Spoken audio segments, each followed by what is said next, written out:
c'est quoi la bonne voie? Est-ce qu'il existe réellement une bonne voie et une mauvaise voie? Qu'est-ce que tu as mis en place afin de quitter de l'état de pauvreté à l'état où tu es actuel, peut-être la richesse? Tu vas nous dire. Il essaye de voir le rythme de vie de ces personnes, les activités que ces personnes font. Et c'est là où l'influence des influenceurs et des influenceuses entre en jeu. Parce que là, l'enfant commence à être dénaturé. Même pour te mettre à la mort, on va dire que hey, c'est 10 000 la journée. Hein. Vous pouvez payer. Même quand tu es mort, on paye. Ne crois pas que comme tu es mort, on sera ému, on va dire que non, on te met dans la morgue gratuitement. Non, personne n'entre à la morgue gratuitement. Pour moi, être riche, c'est permettre aux personnes qui sont dans notre environnement de pouvoir l'être aussi. Je ne peux pas être heureux d'être riche seul. Pour moi, ça n'a pas de signification. Parce que si quelqu'un de son vivant, il fait son business seul, Oui. il est seul dans sa chambre, il fait ses comptabilités seul, il sait seul combien il a gagné, il vit dans son compte, il achète ses trucs seul, il fait ses trucs seul au calme. Mais il sait que quand il va mourir, il n'y aura plus rien, non? Puisque personne ne sait le faire. Et nous, on veut résoudre quoi? C'est la vie qu'il a choisie, qui paye ce prix. Il part.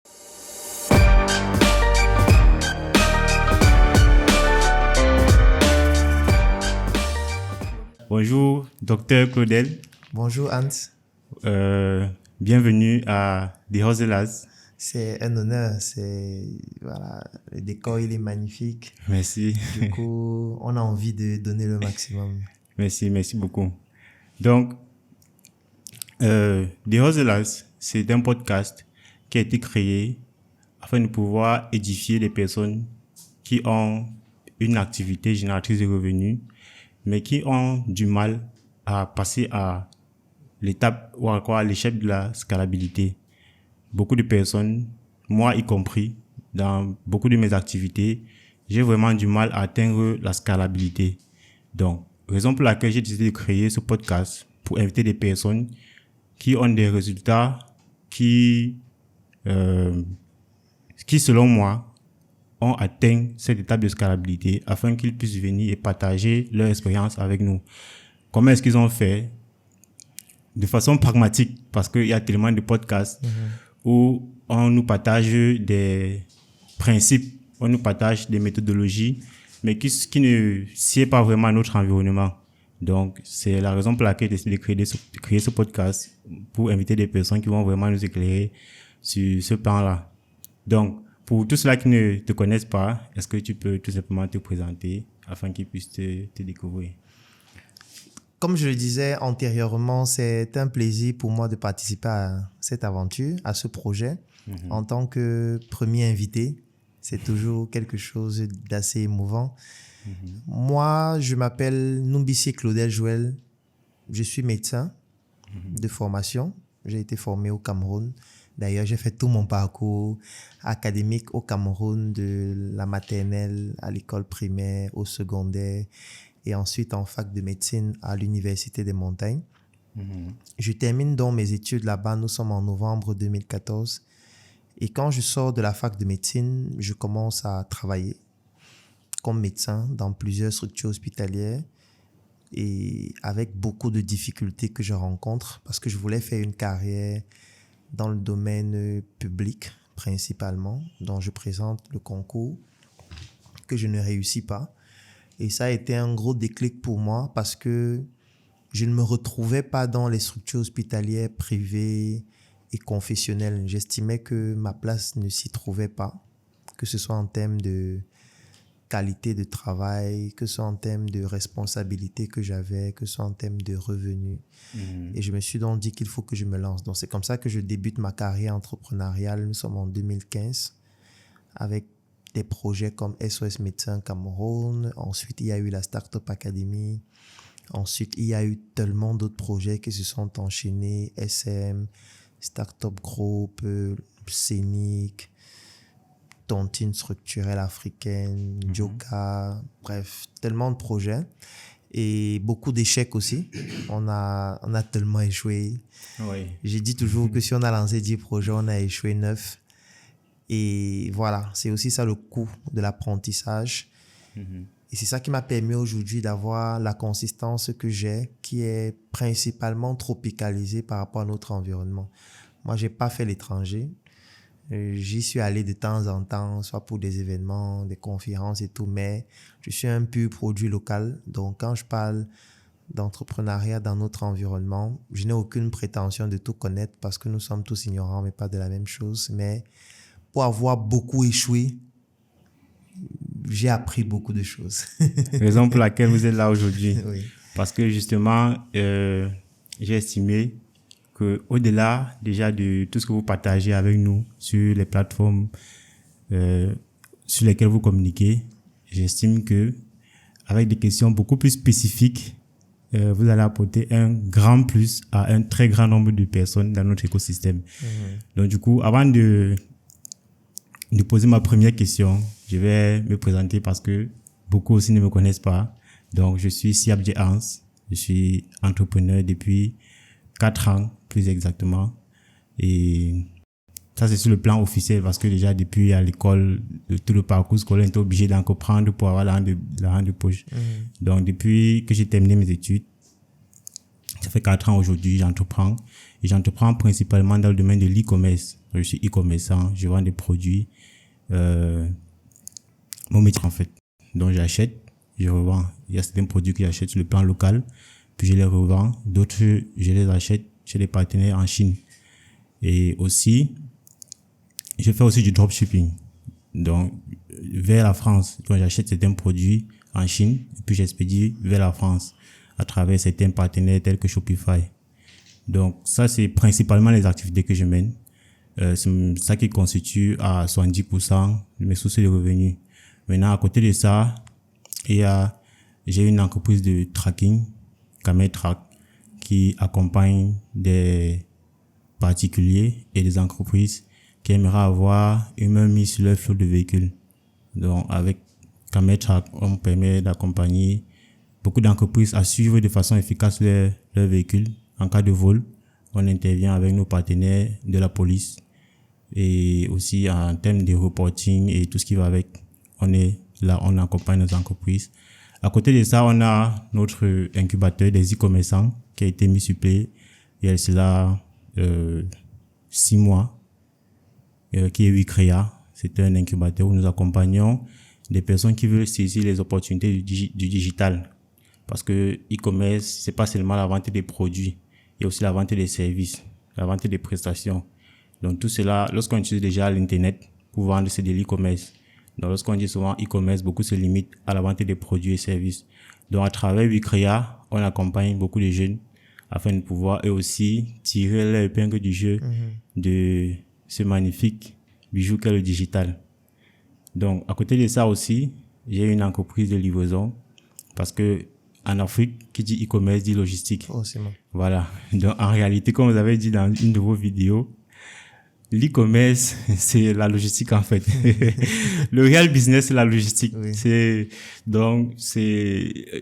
au vu des différentes difficultés que j'ai rencontrées lorsque lorsque je n'avais pas d'entreprise de logistique, et il était important pour moi pour pouvoir augmenter mes chiffres. J'étais obligé de créer une entreprise de logistique.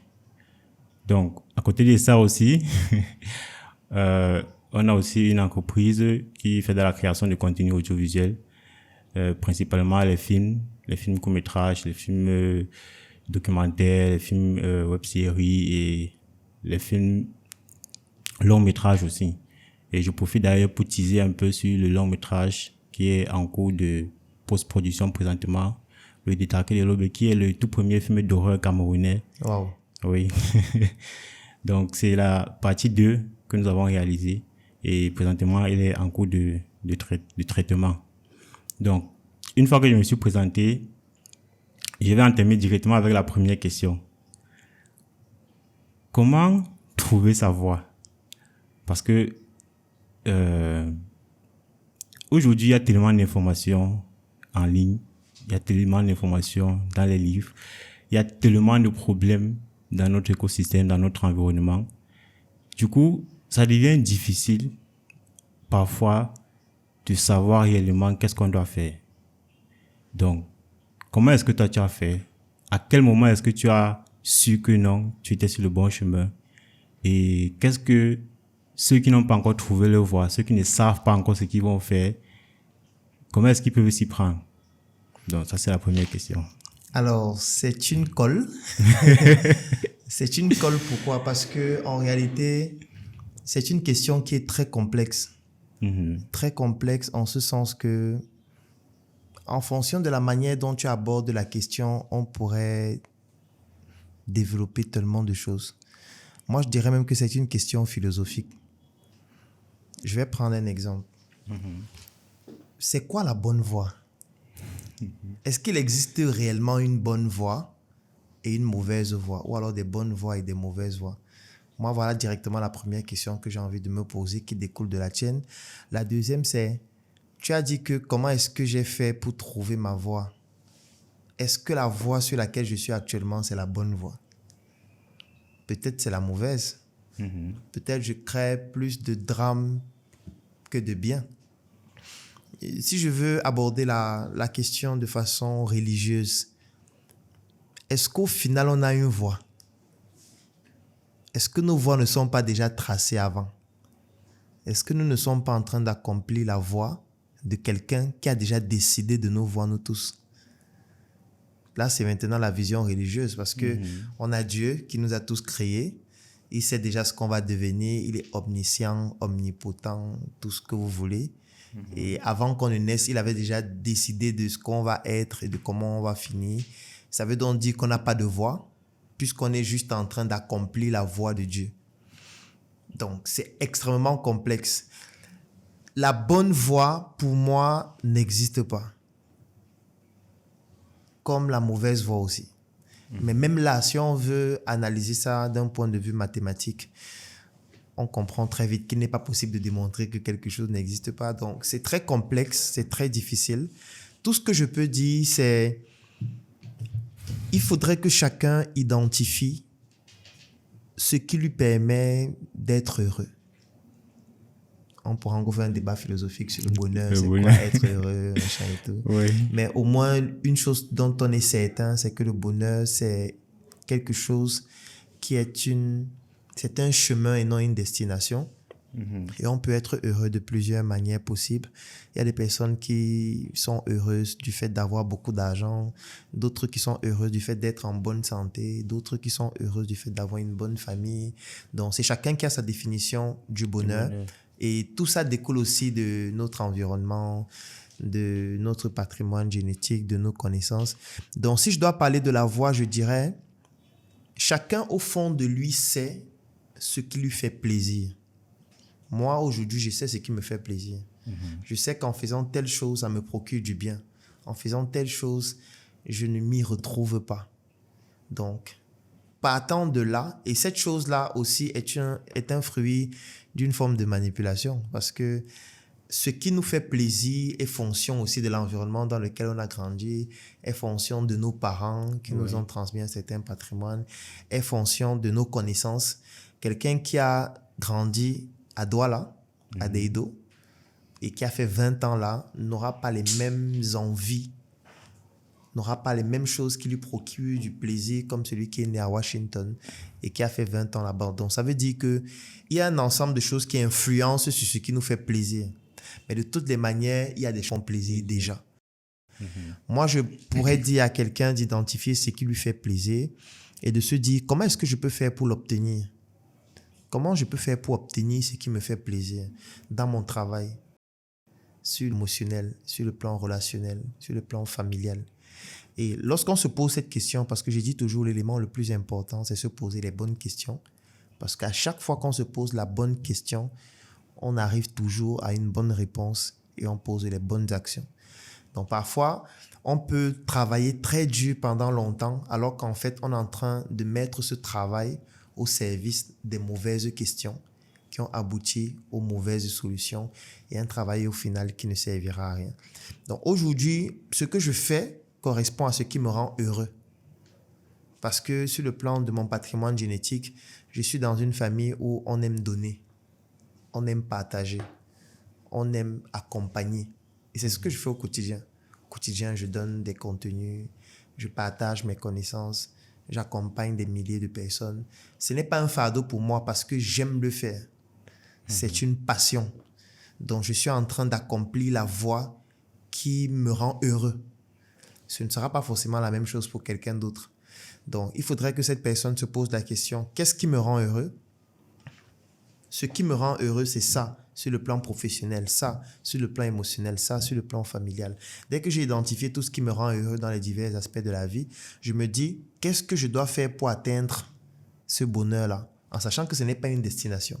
Parce que dès que tu vas atteindre un premier palier, tu auras de nouveaux objectifs et tu vas te fixer un autre palier. Mais c'est ce chemin-là qui sera dans ton bonheur. Et du coup, si tu as déjà défini le chemin qui conduit à ton bonheur et qui sera sans fin de toutes les façons, certainement, tu vas te rapprocher de la bonne voie pour toi. Parce que ce ne sera pas la même bonne voie pour l'autre. Peut-être même ton frère jumeau n'aura pas la même voie que toi. Tu vois, sa bonne voie ou son bon chemin ne sera pas forcément le même que le tien parce que lui, il a d'autres aspirations. Donc, c'est pour dire que c'est à chacun de faire cet exercice qui est très difficile parce que parfois, on se ment à soi-même. Parfois, on se dit que non, c'est plutôt ça qui me rend heureux alors qu'au fond, on ne le pense pas. On veut être socialement correct. Donc, si tu te poses les bonnes questions, tu réponds de manière honnête, tu vas savoir ce qui te rend bien. Mais maintenant, est-ce que tu es prêt à assumer le chemin qu'il faut emprunter pour bénéficier de ce qui te rend bien, de ce qui te rend heureux pour aller sur cette voie-là? Parce que tu peux faire le travail, tu te trouves que ma voie, c'est par exemple de devenir président de la République. J'ai envie de devenir président. Si je suis président, je serai heureux. C'est vraiment ma plus grande aspiration. C'est si je réussis à le faire, ce sera l'apogée pour moi. D'accord? C'est bien. Tu as fait l'exercice. Maintenant, pour devenir président, il y a une voie à suivre. Il y a un canevas. Et il y a un prix à payer. Est-ce que tu es prêt à payer le prix? Est-ce que tu es prêt à payer le prix de la voie que tu viens de choisir? Parfois, on n'est pas prêt à payer. Parfois, on finit l'exercice, mais le prix à payer, lorsqu'on l'évalue, on se rend compte que c'est trop et on préfère volontairement changer de voie ou prendre une voie moins audacieuse ou une voie qui ne correspond même carrément pas à ce qu'on voulait faire au début. Et parfois, on est malheureux parce que même dans cette mauvaise voie pour toi, il y a toujours un prix à payer. Ce podcast a été réalisé par les studios Wicrea. Nous sommes tout simplement le partenaire idéal pour tout entrepreneur qui aimerait mettre en avant ses compétences ou son savoir-faire ou mieux encore de sa personne afin de pouvoir mieux vendre ses différents produits et services à travers des vidéos de qualité. Si vous souhaitez bénéficier de nos prestations, je vous invite à nous contacter via les numéros qui s'affichent au bas de l'écran. C'est pas parce que tu as changé de voie que le prix disparaît, non. Qu'importe la voie que tu choisis, il y a un prix à payer. Même charger le pain chocolat, il y a un prix à payer parce que tu dois prendre le pain tous les jours, tu dois couper, tu dois mettre le chocolat. Parfois, il faut chercher la monnaie, ainsi de suite. Donc, ça montre qu'il y a toujours des difficultés que tu vas rencontrer et c'est à toi de définir ce que tu veux et d'assumer ce prix. Ok. Je pense qu'avec ces éléments de réponse, chacun qui suit ce podcast saura, du moins aura une idée générale de ce qu'il a fait afin de pouvoir déjà, dans un premier temps, identifier ce qui lui fait plaisir et tracer sa voie, tout en maintenant le fait que ce n'est pas la destination qui fait le bonheur, mais c'est le chemin. Exactement. Puisque une fois qu'on atteint l'objectif qu'on s'est fixé, on va fixer de nouveaux objectifs. Toujours plus élevés. Parce que si c'est qu'on ne se fixe pas d'autres objectifs, il n'y aura plus de goût en fait. Ça devient monotone. Tu sais que à quoi ça servirait de vivre encore? Ok, donc on va donc passer à la deuxième question. Déjà, est-ce que tu penses que tu as traversé le seuil de pauvreté? Est-ce que tu penses que tu n'es plus pauvre en fait? Si oui, à quel moment est-ce que tu penses l'avoir traversé? À quel moment est-ce que tu as senti que oui, je ne suis plus pauvre en fait? Et quels sont les différents... qu'est-ce que tu as mis en place afin de quitter de l'état de pauvreté à l'état où tu es actuel? Peut-être la richesse. Tu vas nous dire. D'accord. Voilà. Donc ça, c'est La question suivante. Alors, je ne savais pas que je devais être interrogé par mon prof de philosophie. Parce qu'en fait, là encore, c'est une question qui est très philosophique. Pourquoi? Parce que, en fait, c'est quoi la pauvreté? C'est quoi être pauvre? C'est quoi être riche? Ce sont des questions qui sont très complexes. Parce que pour moi, être pauvre, ce n'est pas manquer d'argent, ou alors manquer de monnaie, ou alors manquer de billets. Comme être riche, ce n'est pas le fait d'avoir accumulé beaucoup d'argent. Pour moi, la richesse est vraiment totalement différente de cela. Je vais prendre un exemple. Moi, j'estime que dans notre processus évolutif, on est tous d'abord dépendants de nos parents, dépendants des personnes qui sont responsables de nous. On a toujours besoin d'eux. Quand tu nais, tu dépends de ta mère, tu dépends de tes oncles, tu dépends de tes tantes, et ainsi de suite. Après, tu passes à l'indépendance. Donc, tu as envie de te définir par toi-même. Tu ne veux plus dépendre des autres. Tu veux avoir ta chambre, tu veux avoir ton téléphone. Tu veux donner ton point de vue. Tu ne veux plus qu'on t'impose des choses. Tu passes à l'indépendance. C'est à la phase de ta vie où le jeu devient l'élément le plus important pour toi. Mais plus tu avances, plus tu te rends compte que ça ne s'arrête pas là. Parce que beaucoup de personnes s'arrêtent à l'indépendance et utilisent des vocabulaires qui entraînent des vibrations énergétiques dangereuses. Parce que quand on s'arrête à l'indépendance, c'est pour ça qu'on va utiliser des expressions comme l'indépendance financière. Je veux être de mon mari, je veux être indépendant, je veux me développer et être, je suis un self-made man, machin et tout. Le problème qui se pose, c'est que personne en réalité n'est indépendant. Ça n'existe pas. Parce que ce n'est pas la dernière étape. La dernière étape, c'est l'interdépendance. Parce qu'en réalité, chacun de nous vit grâce à l'autre, d'une manière ou d'une autre. Je prends un exemple. Il n'y a aucun pays qui produit tout. Ça n'existe pas. Il n'y a aucun pays qui produit toutes les matières premières dont il a besoin pour vivre. Donc, tous les pays ont besoin des autres. Parce qu'aucun pays ne produit tout. Il y a les pays qui produisent beaucoup, certaines matières premières, mais qui ont besoin d'autres matières premières pour pouvoir fabriquer leurs produits. Il y a d'autres pays qui ne produisent presque rien, comme l'Afrique, que je considère comme un pays, et qui est obligé de bénéficier de la technologie des autres, des réseaux des autres, des micros des autres, des caméras des autres, pour pouvoir dire aussi ce qu'elle a dit. Donc, du coup, on est tous interdépendants. Donc, personne ne peut dire qu'il va se couper et se mettre en autarcie. Donc, du coup, lorsqu'on voit dans cette complexité, on se pose la question qui est celle de savoir, c'est quoi être pauvre? Est-ce que être pauvre, c'est le fait de manquer de billets? Est-ce que l'Afrique est pauvre? Moi, je dis non. L'Afrique n'est pas pauvre. Bon, c'est pas l'information qu'on reçoit de partout au quotidien. Non, le problème, c'est que la définition de la pauvreté et de la richesse n'est pas bonne. C'est pour ça qu'on a l'impression que l'Afrique est pauvre. Est-ce qu'on peut être pauvre en ayant 30 millions de kilomètres carrés de superficie? Est-ce qu'on peut être pauvre lorsqu'on est une jeunesse à 80% jeune? Du moins, une population qui est à plus de 80% jeune. Est-ce qu'on peut être pauvre lorsqu'on nourrit la planète au travers de nos matières premières? Est-ce qu'on peut être pauvre lorsque la banane vient de chez nous, le plantain vient de chez nous, le cacao vient de chez nous, lorsque nos téléphones fonctionnent aujourd'hui grâce aux matières premières qui viennent de chez nous? Est-ce qu'on peut être pauvre lorsqu'on est l'industrie du monde, ou du moins la pépinière qui produit tout ce dont le monde a besoin? La pauvreté, donc, c'est quoi?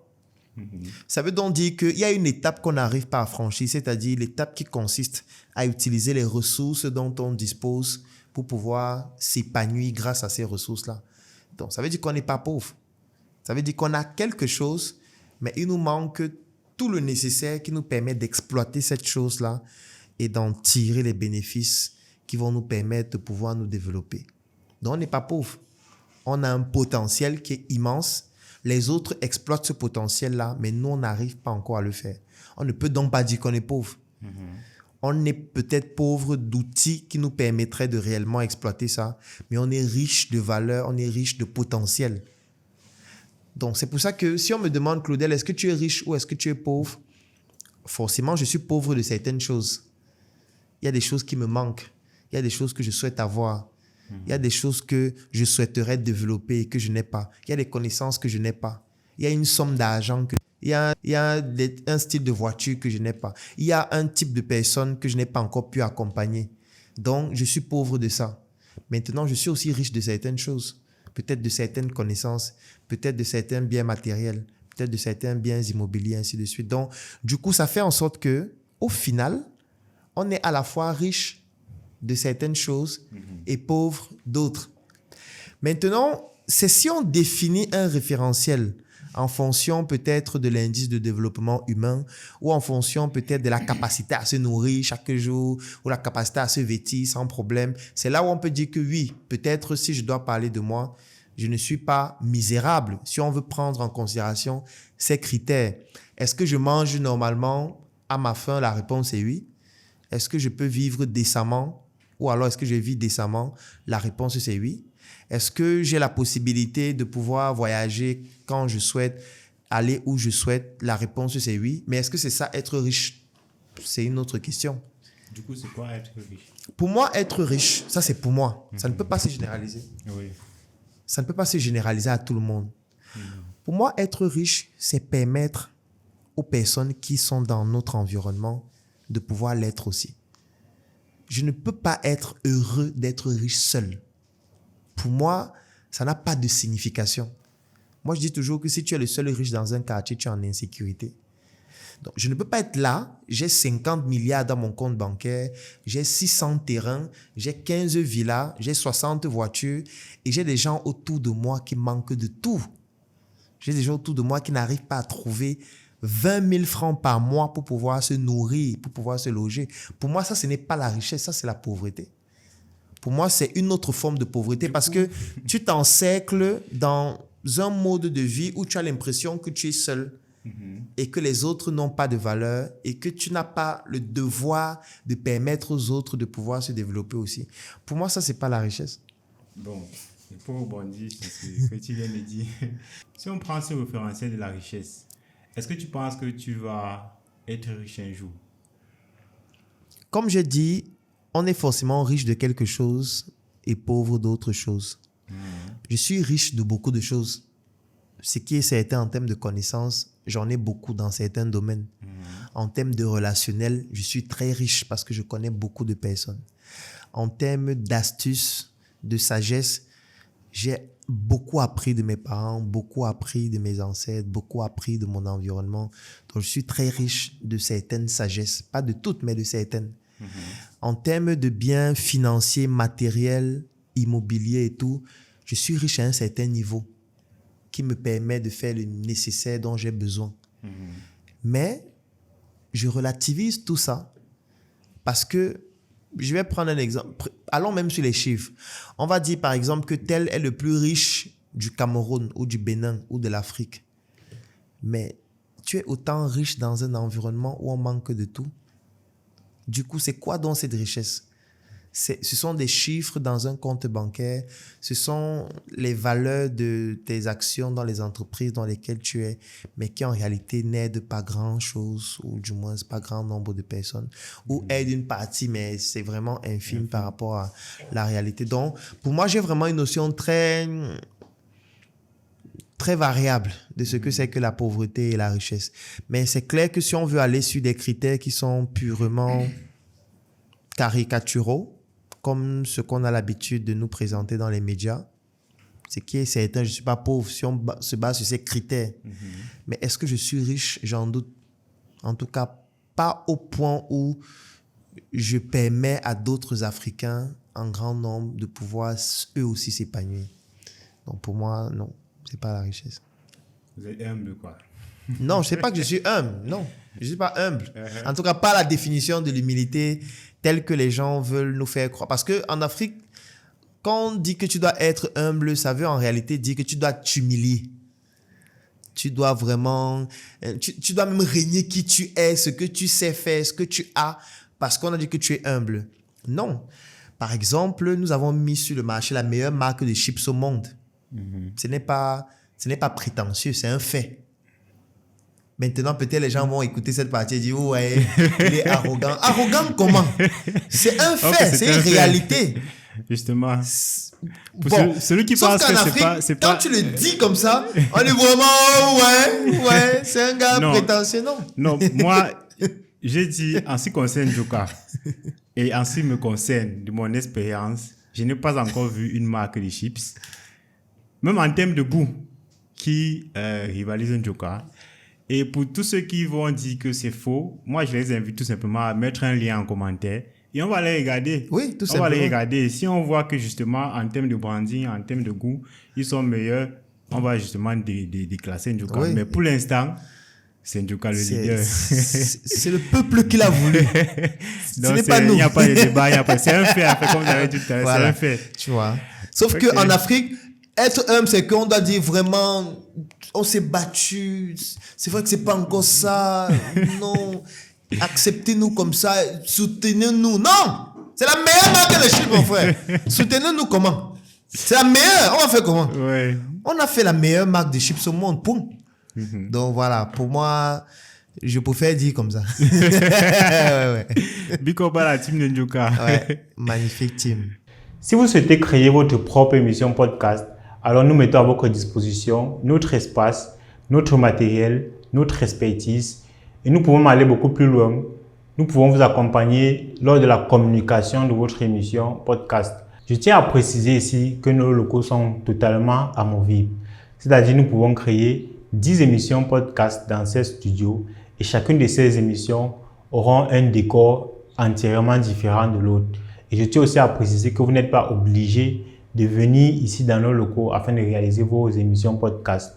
Nous pouvons nous déplacer avec le matériel nécessaire vers vous afin de vous permettre de réaliser vos émissions podcast où que vous soyez.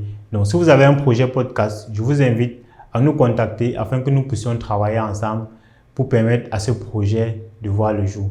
Donc, on se dit à très bientôt dans nos inbox.